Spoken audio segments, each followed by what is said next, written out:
Yoon and I recorded most of this discussion 10 days ago, and an additional 10 minutes today discussing the recent Zhao Lijian tweet. I joked in the episode that Americans should start buying Aussie wine, but upon reflection, I actually think it's important that the US show support at a time like this. If any China Talk listener has a personal connection to an Australian winery that has distribution in the US, reach out to me, and I'd be happy to run some free advertising for them on an upcoming show. Yun Jiang, welcome to China Talk. Thank you very much for having me. So, who are you? Who am I? Why do you have to ask philosophical questions like this? So I am the editor of the China Story blog at the Australian National University in Canberra in Australia. I am also director of the China Policy Centre, which is a non-profit institute that advances China-related debate in Australia. I've worked in Australian government for 8 years until about this time last year. It was on a range of issues, not directly on China, but on a lot of issues to do with China. For example, foreign investment, Commonwealth-state relations, as well as economic diplomacy and military diplomacy. Wonderful. All right. So let's get into it. We'll start with the high point. Oh, Jesus. So back in 2014 is when I was Xi expecting. Jinping visited. I was expecting 1850 or something. Come on, we did 2014. Well, Australia and China has a long history of engagement, but just like a bit like the United States, Australia had a white Australia policy until I think was the 80s.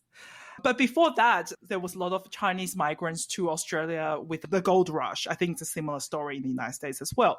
But then there was a white Australia policy right from the Federation. So one of the first acts actually passed when Australia became one country was to exclude Asian migration. So Immigration Restrictions Act. I think, again, it's very similar to the United States. And that... Sorry, what year was this? 1901. Oh, wow. Okay. And that white Australia policy continued until it was only dismantled in the 70s or 80s. And then when the immigration policy of Australia started to focus on skilled migration, that's actually when there was start to have a lot of immigrants coming from China, as well as from Southeast Asia, or with people from Chinese heritage from Southeast Asia as well.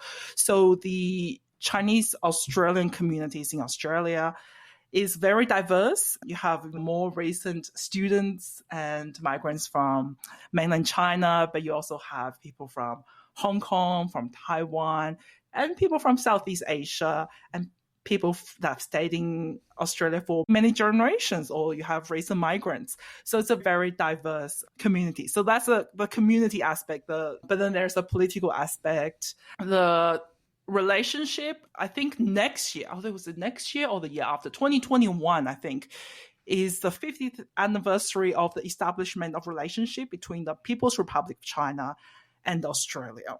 So it's a big anniversary, but then right now we have all these tensions at the time. So I'm not sure how that will be commemorated. So the relationship between China and Australia in recent decades has mostly been focused on economic aspects. So China is Australia's biggest trading partner and has been for many years. We import. How much larger than the second largest? I'm not sure. I have to check. I think second largest is Japan, I believe. China imports $90 billion of Australian exports, which comprises 33% of total Australian exports. And next up is Japan, it has 9%. So a pretty big drop off. In the U.S., poor little America at $10 billion with 3.7%. But hey, America enjoys a trade surplus with Australia, so you should really be thankful to us. Okay, so a big important trading partner, and has been for a long time now. Yeah, for quite a while now, both imports and exports. Sure. And that is one aspect of relationship that is very important to Australian politicians. Let's take it to 2014 then. Now that we got all that history out of the way. Okay.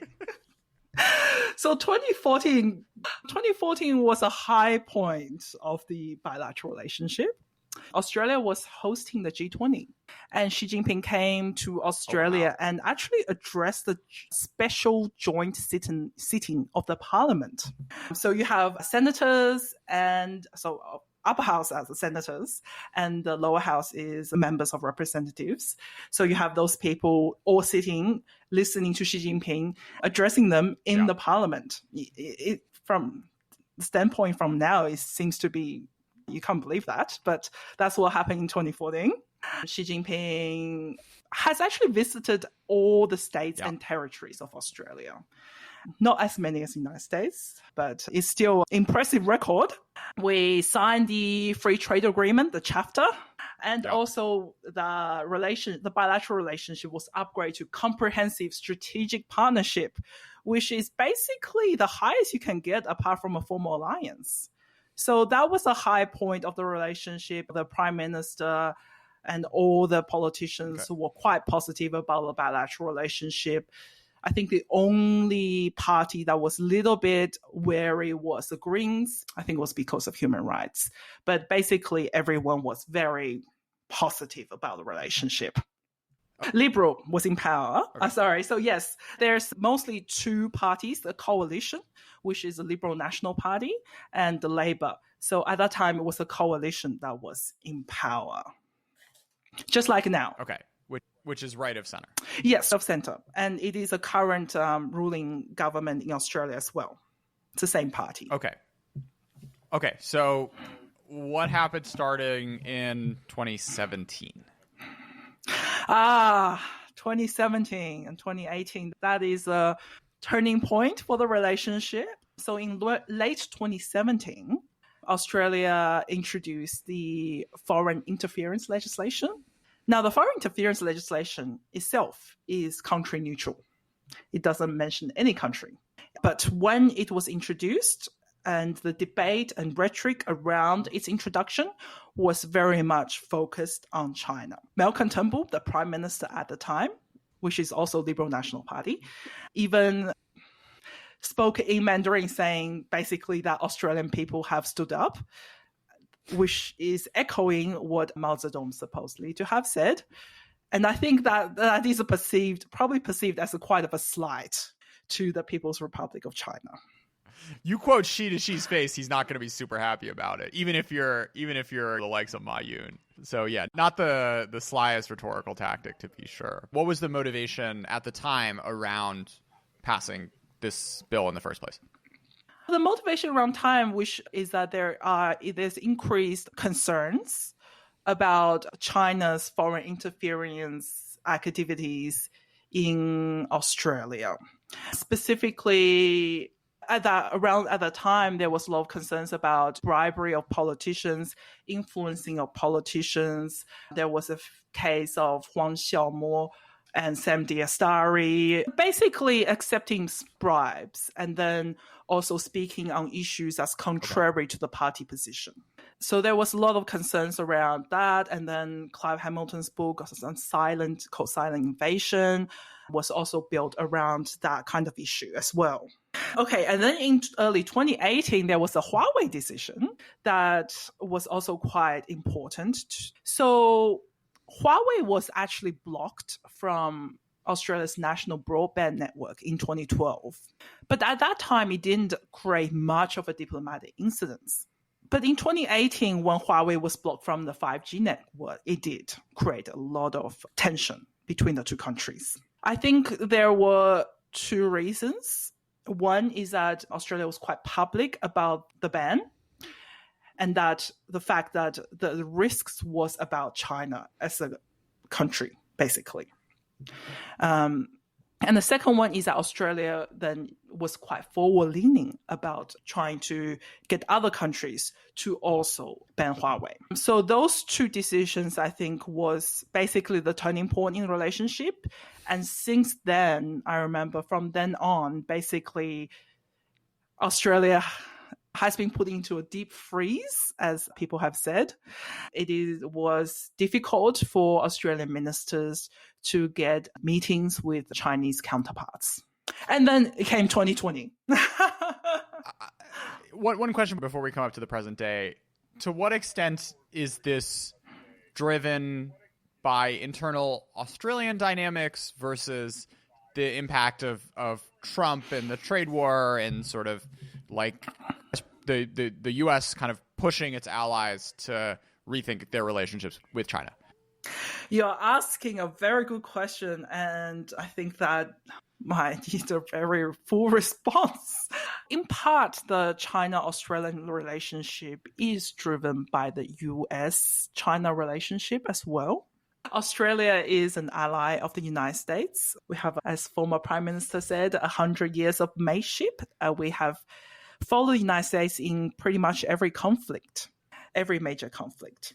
The alliance with the United States is very important to Australia. And in one sense, the Australian government, especially the Liberal National Coalition government, which is probably sees alliance as more important than maybe the Labour government, wants to be seen as quite close to the United States. And the tension between the United States and China doesn't help the bilateral relationship between Australia and China either. But in a sense, Australia is even more forward-leaning than the United States. We can see that with the Huawei decision, which Australia, I think, made that decision even before the United States did. So that is one part of the tension. And then another one, I'm sure you will know, that there is the intersection of domestic politics and foreign policy as well, which if you live in a country, you're probably more aware. This also happens in China, but because we are outside the country, we see China as a one monolith. We don't tend to think about its internal mechanisms. But from Australia's standpoint, they're in the Liberal National Government, particularly in this one, the Minister for Home Affairs has much more power. In fact, it was created, the portfolio was created so that it did gather more power. So in that sense, the national security concerns have become more dominant in domestic politics as well, as opposed to, say, for example, economic concerns. And that you can see that played into domestic discourse in the public. Foreign interference, for example, was not really talked about until recent years. But now it seems that national security concerns has taken more dominant in the public discourse compared to, say, trade and economics. I guess coming back to the question I asked earlier, is this also a function of Chinese influence operations becoming more aggressive and more heavy-handed? It's possible. Every country look to influence other countries. There are differences between legitimate influence and illegitimate interference activities. And interference activities is defined in the legislation as covert, coercive, corrupting. That's right, 3 C's. So the influence is legitimate, and a lot of Unite Front work is influence work rather than interference work. But in the public debate, there seems to be a confusion between the two, and any influence now from China is seen as illegitimate. Now, interference by nature is hard to detect. Since the passage of the foreign interference legislation, so far we only have one person being charged under it, and that's quite recent. And there is no details about exactly what he has done either. So in that sense, it's hard to tell whether China is now more active in foreign interference in Australia. It is quite possible it is. China has become more powerful. It seems to be more interested in getting other countries to be aligned to its interests. So I think it is, from that standpoint, it's possible that foreign interference activities have increased, but then we don't have any evidence, at least in public yet. So coming to 2020, I guess we should start with COVID. Yeah, let's start with COVID. There are a few issues in 2020. The Australian government's push to have an independent investigation into the origin of COVID seems to be a quite significant one in the bilateral relationship. So stepping back from that, what was going on there? Why did this become such something that the Australians were so focused on doing? It is a little bit a mystery because apparently not all I think from recent Senate inquiries, it appears that not every department or not all bureaucracies understand what's happening. It does not seem to be a well-formed policy view. Like it's not something that has considered by different departments, gone through a cabinet, everyone agrees. It did seem to have come out of nowhere. And also the fact that other countries do not seem to have really been on board either. It is a bit strange. So it's very strange where they come from. Now, before all that, there was a lot of media speculations as well about origin of COVID, including there was a document handed over to the media by the United States Embassy, casting doubts about the origin of COVID. So all these things it seems to be very strange, all the surrounding circumstances. And then Australia came out and wanted an independent investigation of COVID. Now, the investigation itself is fine. Other countries have pushed for it too, including the European Union. They had proposed a WHO proposal. But what Australia seemed to have proposed went far beyond that.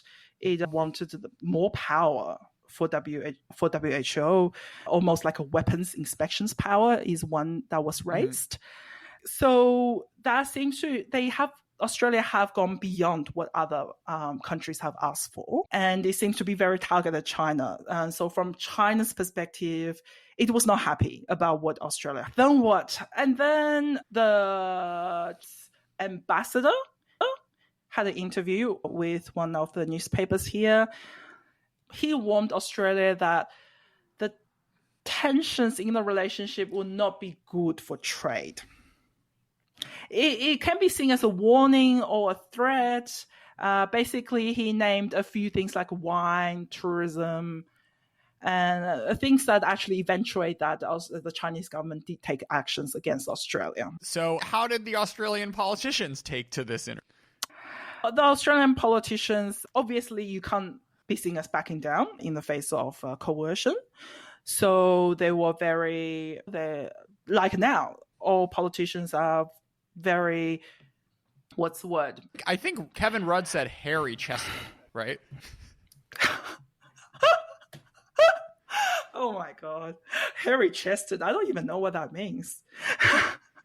I am not very good with analogies and imageries, personally. But, haven't even gone to the issue of Wolverines yet. But we'll get to that later. Of course, of the summer, also, another sort of big event was China grabbing Australian journalists. So that one's very interesting. Okay, so first thing that happened is that Australian journalist who works for CGTN, the Chinese state broadcaster, Chen Lei, got detained and later emerged was for national security reasons, and we still don't know. And this is mid-August we're in now. So we don't really know what happened there. And then I think only maybe a week or so later, there was 2 Australian journalists working for Australian newspapers that was hurried into the Australian embassy. What happened was they received a knock from the Chinese government. Basically, they want to question them about certain issues, and they feel this seems to be quite serious. And I think on the back of the Australian embassy's advice, they received protection at the embassy. So they were actually subsequently interviewed by the Chinese government at the embassy, and they were allowed to leave. But initially, they were threatened that unless you comply with us, you are not allowed to leave. And obviously, at that time, that would be quite scary. So then they were allowed to leave. Yeah. And this, I imagine, caused a stir domestically. Yes, very much, of course. But quite interestingly, a few weeks later, it then emerged that when the Australian Federal Police and the Security Intelligence Organization raided one of the Australian politicians called Musselman, I think, in connection with a possible foreign interference investigation. They also raided 2 Chinese journalists in Australia, but it wasn't publicized at the time. And apparently they, took away their phones and laptops and also told them to keep quiet.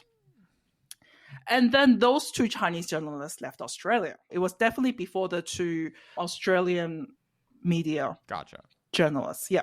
So it was actually, it appears that the questioning and I guess threat to the 2 Australian journalists was possibly a retaliation for what Australian government did to the Chinese journalists. Got it. So starting September 1st, we have a headline: China bans barley import. Harmful weeds were in the cargo. You have a kickoff of what's now, I guess, a sort of one-way trade war. So barley was the first, and then came beef, and then all the others followed.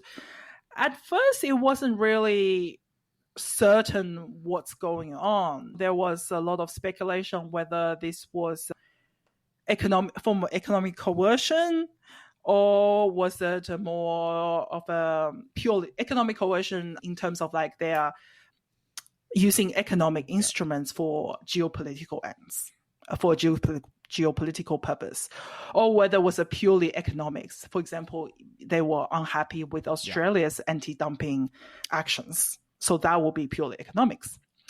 But then I think it was quite obvious after a while that it was economic statecraft, that China basically is using economics, using trade to send a political message to Australia. Which, it's quite strange what China is trying to achieve, though. When you do something like that, obviously you have an end goal in mind, hopefully, supposedly. I mean, there's a few theories. One is that it's targeted Australia. 2 is that it's targeted other countries, not Australia. And 3 is targeted domestic audiences. Yeah. So there could be a lot of motivations for doing such things. So Yoon, what was your experience giving testimony to Parliament? Okay, so I put in a recent submission to a Senate inquiry into issues facing diaspora communities. And my submission dealt with issues facing diaspora communities. Specifically, one is on coercion from the Chinese government. So where individuals in Australia, their families may be pressured from the Chinese government in order for them to stay silent. And the second one was the increased suspicion on Chinese Australians in Australia due to the foreign interference debate. So we're seeing in the media and in a lot of public debate that people are basically saying certain people, because of their connection to, perhaps because they have met a Unite Front official, or because they belong to a community group that is perhaps aligned, what seemed to be a Unite Front aligned group, that then their loyalties are being questioned, that they are being under suspicion of foreign interference. My submission mostly dealt with that, and I got invited by the Senate committee to appear in the inquiry. Now, usually when you appear in the Senate inquiry, you go one by one, but interestingly, this time, they asked me to appear along with 2 other witnesses, supposedly because of time constraints. So it was by teleconferencing. So all 3 of us showed up by teleconferencing to the Senate inquiry. And I made my opening statement, which was again focused on foreign interference and suspicions on Chinese Australians, and the fact that we should not ask Chinese Australians to, for example, take a political stance when we don't ask other Australians to do so. One of the senators, Senator Eric Abetz, Liberal National from Tasmania, an island in the south of Australia, very beautiful. And incidentally, Xi Jinping visited Tasmania in 2014, and Senator Abetz was very positive about Xi Jinping's visit. Okay, so he's from the Liberal National Party, which is the ruling party in Australia at the moment. But he's not a minister. He's one of the members of Inter-Parliamentary Committee on China as well. So he asked each of us to publicly condemn the Chinese Communist Party dictatorship. That's in his words. So then each of us gave a response. So all three of us are Australians of Chinese background. So one of us was born in Australia, one was born in Hong Kong, and I was born in mainland. And we all had different background as well. So our submissions dealt with three separate issues as well. We didn't talk about the same thing either. So it was quite strange to put us all together in one hearing to begin with. And then we were asked to publicly condemn the Chinese dictatorship. Then I realized later on that he didn't ask that from anyone else. I was obviously very shocked. This inquiry was not on Chinese Communist Party at all, or China. It has nothing to do. One of the submissions had nothing to do on China. It did not mention China or Chinese. It was inquiring on issues facing diaspora communities. So I was very shocked to be asked that question because I thought it was quite irrelevant to the inquiry. And also seems to be very strange to ask where none of us were really public office holders. I'm a person. I'm no longer in government. So it's very strange to be asked that question. It was very shocked. So I gave a response, but then I also said, as I said in my opening statement, you should not be asking Chinese Australians to take a political view when you don't ask the same from other Australians. Yeah. I mean, it's literally coming exactly what you were trying to not get at, and it was the perfect example of a really upsetting trend in domestic politics. Exactly. I just feel like, well, did I just waste my 5 minutes talking about this exact issue and you just come out and then do exactly what I said you should not do? And then I feel, look, what the hell am I doing here? It's quite clear that they're not interested in my views on foreign interference. They didn't ask any question about foreign interference. The only thing they seem to be interested in is my view of the Chinese Communist Party. It's quite upsetting that it just feels like I was called there purely so that they can make a political domestic point. Was there, in the U.S. we had McCarthyism and blacklists and this kind of like communist fear, which wasn't quite as ethnic. I mean, it was a little bit sort of like the Jews are communists, but it was a little. It wasn't like we have a fifth column. I mean, I guess it was in the 30s with the Germans and then with the Japanese. So I take this back, but I'm curious if in Australia there's sort of a history of this strain of thinking, or whether this is a new thing. And in the Cold War, there wasn't this sort of undercurrent in Australian politics. Actually, in the United States, there was during the Cold War, if you remember, that some Chinese scientists were pushed out of the United States because of a suspicion as well. So history repeats itself. In Australia, there's racism itself obviously has historically been a feature of Australian society. When we talk about white Australia policy, now that we see white Australia policy is quite racist, obviously, but at the time, white Australia policy, the official government position was that white Australia policy was not a racist policy. It was purely economics. I think there's definitely an undercurrent of racism. And we know that structural racism exists as well. But I guess I guess not just the racism, but like the fear of foreign influence manifesting itself in domestic politics. Is that something that's happened to this extent ever before? So Australia also had internment camps for Japanese and Germans during Second World War as well. So coming back to the Wolverines, who are they and what's their deal? So Wolverine is a group of parliamentarians they're very willing to publicly stand up to China. I think that's how they will put it, to stand up to the interference as well as other issues on China. So, for example, they've been talking about human rights atrocities committed in the PRC by the Chinese government or by the Chinese Communist Party, but also basically any issue to do with China, they are come out quite publicly about. I think Andrew Hastie is probably one of the more well-known members. So basically, there are just a group of parliamentarians who wants to be public about countering China. So from one sense, it's a bit unusual in the Australian system, because in the Australian system, you have the Westminster system. So we have the ministers, which are also parliamentarians. Yep. And then we have a cabinet minister, which are usually the ones that make the most decisions for the government. And then we have a party. So the party disciplines are usually stronger in Australia than, for example, the United States. So usually the politicians within the party do not usually, for example, come out against the party position. And the backbenchers do not usually have a very high profile as a result.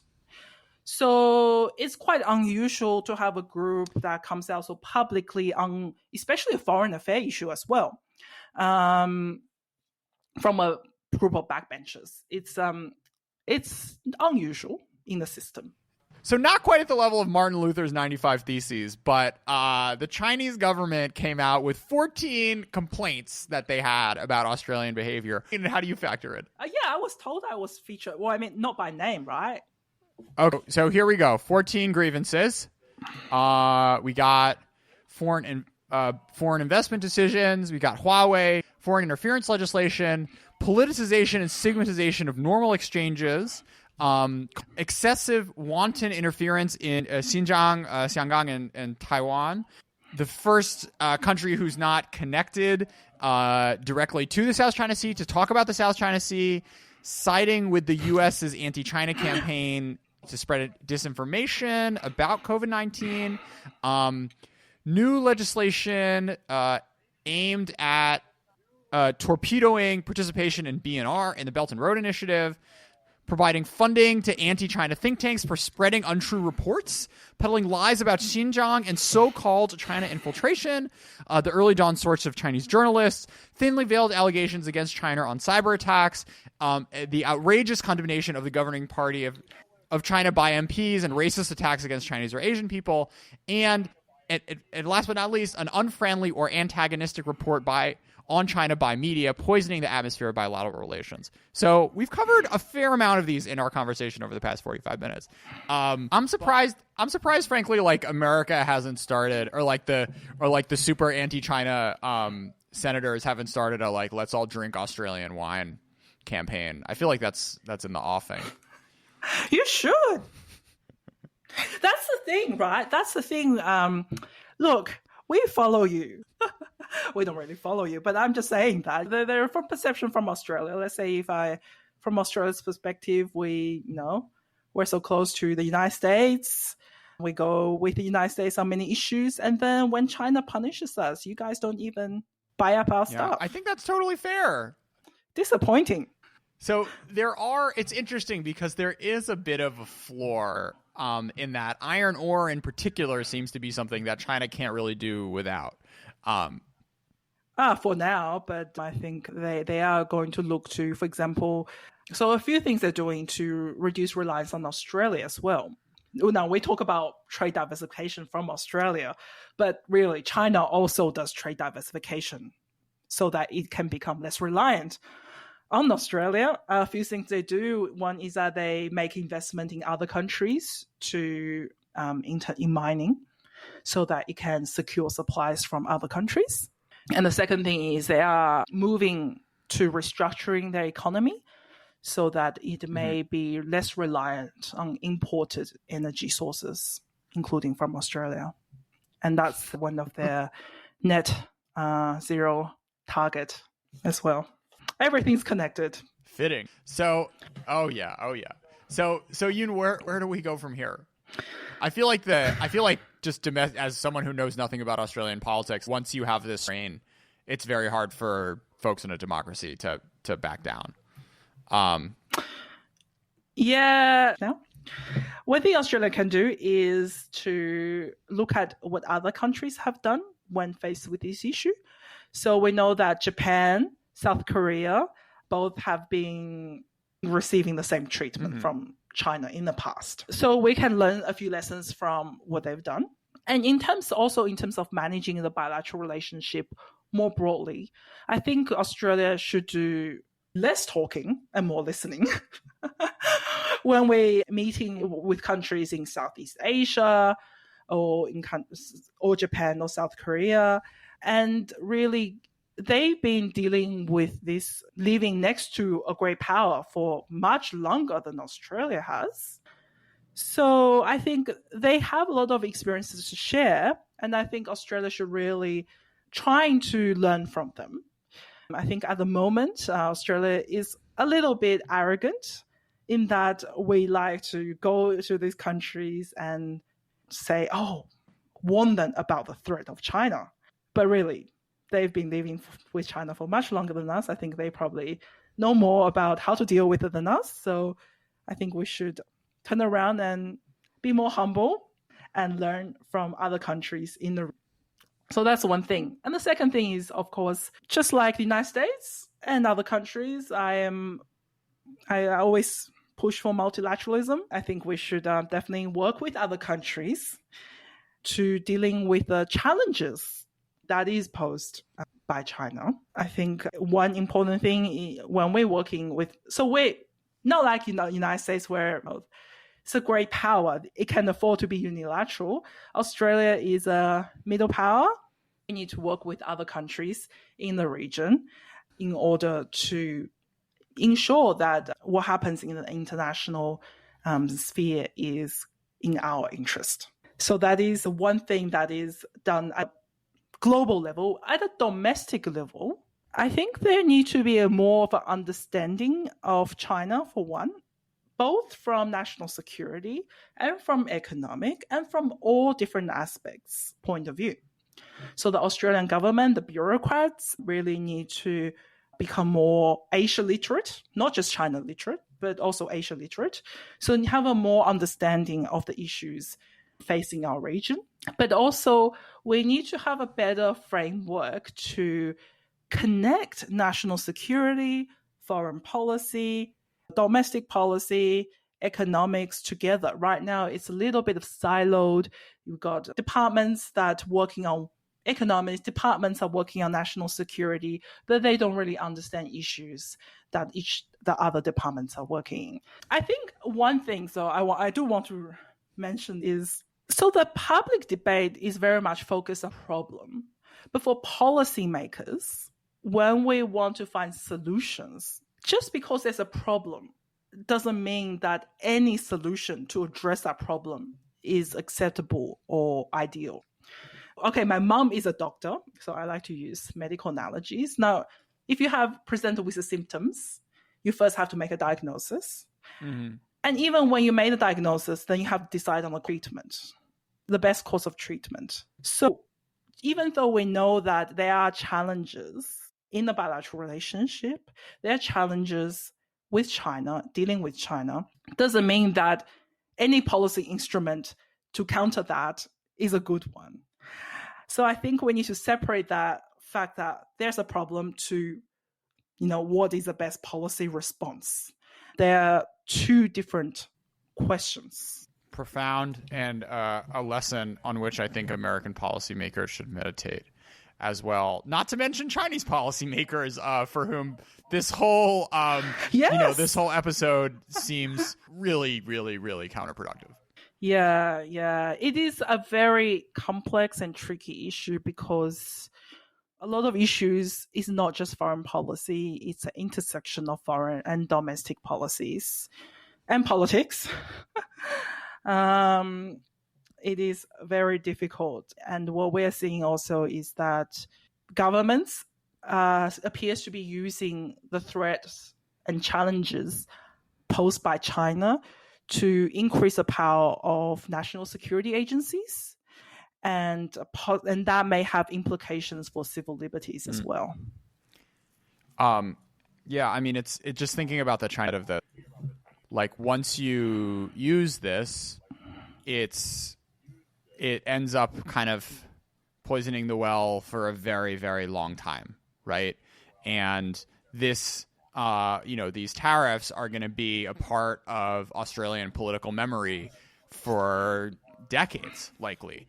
And the steps that you mentioned of, folks trying to diversify and look more to other countries in Southeast Asia, clearly she has his reasons for doing this. He's not an idiot, right? But at the same time, if you're only looking at the foreign policy sense, there's very little good that could possibly come out of this for Beijing. Yeah, I guess from Xi's perspective, like most countries, they are more concerned about domestic politics than foreign policies. And two, that China has already lost Australia. It basically doesn't really make any effort in improving the relationship anymore. So perhaps what it is doing is using Australia as an example for other countries. And it's one possible explanation, at least. We recorded our last conversation, I guess, a week and a half ago, and a lot has happened since then. Why don't you catch us up on the latest developments? Oh, I think since last time we spoke, China imposed anti-dumping tariffs on Australian wine exports. And then Australia decided to take China to the World Trade Organization on the anti-dumping tariffs on barley. And the most recent event, which got a lot of media attention, was a tweet of an offensive image by China's foreign ministry spokesperson Zhao Lijian. So what was this tweet, and what response did it engender? So the offensive image that the foreign ministry spokesperson Zhao Lijian tweeted was an image of an Australian soldier holding a knife to an Afghan child's throat. The image itself was created by a Chinese artist. It has obviously been digitally created or altered after fashion of like a satirical cartoons, but a bit more realistic. So there was a lot of media about, the fact that whether it's a fake image or not, but the issue is not whether it's an image is real or not. We know that if Zhao Lijian had tweeted a real photo of Australian soldiers committing war crimes, as had been shown on Australian national TV previously, there would still be the same controversy. So a bit of background on this whole Afghan war crime business. The tweet came after a report found evidence of possible war crimes committed by the Australian Defence Force in Afghanistan. The report and its recommendations have become quite controversial domestically in Australia, even before Zhao's tweet. And I'm not sure if Zhao was aware of the domestic sensitivity of the issue. So basically, the chief of defense force, after the report came out, said that defense will accept all the recommendations. But then the prime minister came out later and said, we'll have to wait and see. So there is a public different positions between the prime minister and the chief of defense force. So that was quite unusual, and it caused a lot of controversy domestically. And then Zhao's tweet came out, and the prime minister arranged almost a press conference immediately, basically saying how much the Australians are outraged by the tweet. But from a domestic angle, and that's something that hasn't really been explored a lot in international reporting, is that the prime ministers haven't actually used such a strong language for the actual crimes committed by the Australian Defence Force. So domestically, it's a little bit strange for the prime minister to come out so strongly against Zhao's tweet when, a more serious crime, possible war crimes, he didn't have the same reaction. Now, in the international angle, we know that. I guess a frequent listener of China Talk will know that. Zhao Lijian, a foreign ministry spokesperson, deputy director of the foreign ministry, not very senior, not a head of the government, head of state, not even a head of the ministry, but he's very famous on Twitter. He is an example of the so-called wolf warrior diplomacy tactics by China. Wolf warrior diplomacy is a term used to describe the newly assertive and combative style of Chinese diplomats. Until quite recently, Chinese diplomats have been known to be quite conservative and mild-mannered. But Zhao is deliberately provocative and inflammatory on Twitter, and he has a history. Last year, he got into a heated argument with Susan Rice, former U.S. National Security Advisor, and this year he shared a conspiracy theory from a non-conspiracy website that COVID was originally in the United States. And that, again, got a lot of criticisms, but again, he refused to back down. So obviously, he's not going to apologize for this specific tweet that is offensive to Australia or hurt Australian people's feelings, as if you would use a Chinese government's term. But it's quite clear, though, that his behavior received support from top officials within the Chinese government. And his antics enjoys some widespread support among nationalists online as well. What's going on in Zhao Lijian's head? Well, I think Zhao Lijian, first, China-Australian relationship has been deteriorating, since 2017, but especially throughout this year. And China has been using a lot of tactics to pressure Australia. And Zhao's behavior is just to provoke a reaction in Australia. And I guess in that sense, he succeeded. That the Australian Prime Minister held a press conference almost immediately. So that was a very strong reaction compared to, say, for example, maybe a normal course of reaction will be for the Secretary of the Department of Foreign Affairs and Trade to rebuke the diplomat, right? But the Prime Minister came out so strongly, perhaps out of domestic imperative as well. He provoked a reaction, and that's basically what he does. He's almost like a troll on Twitter. Twitter is banned in China, so it is exclusively focused at foreign audiences.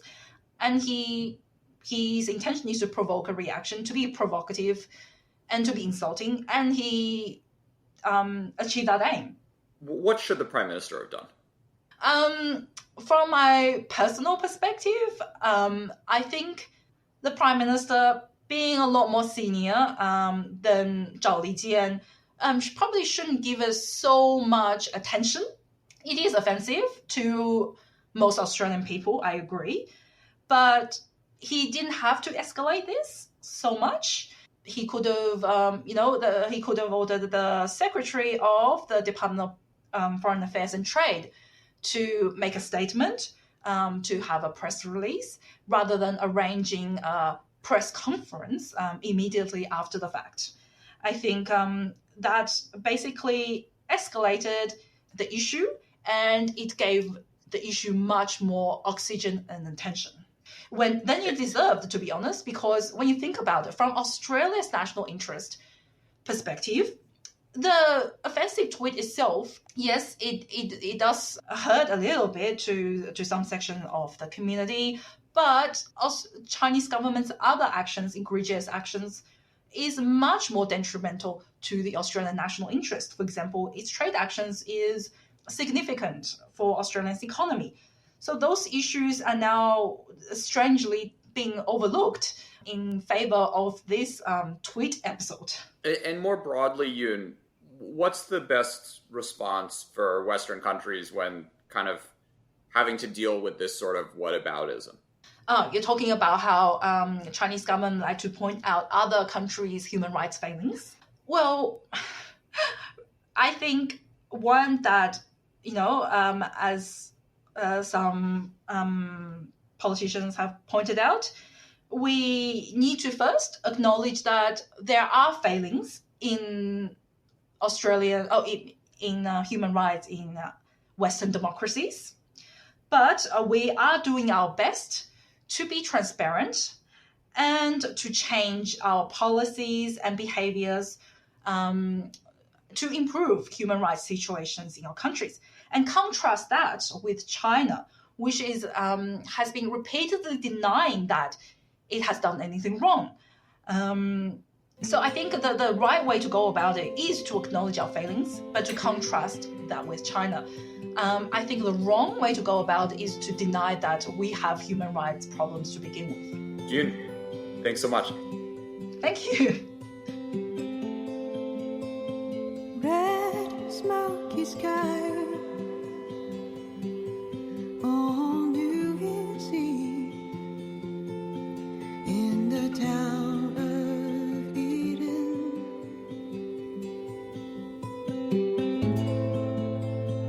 Panic in the air, empty shadows.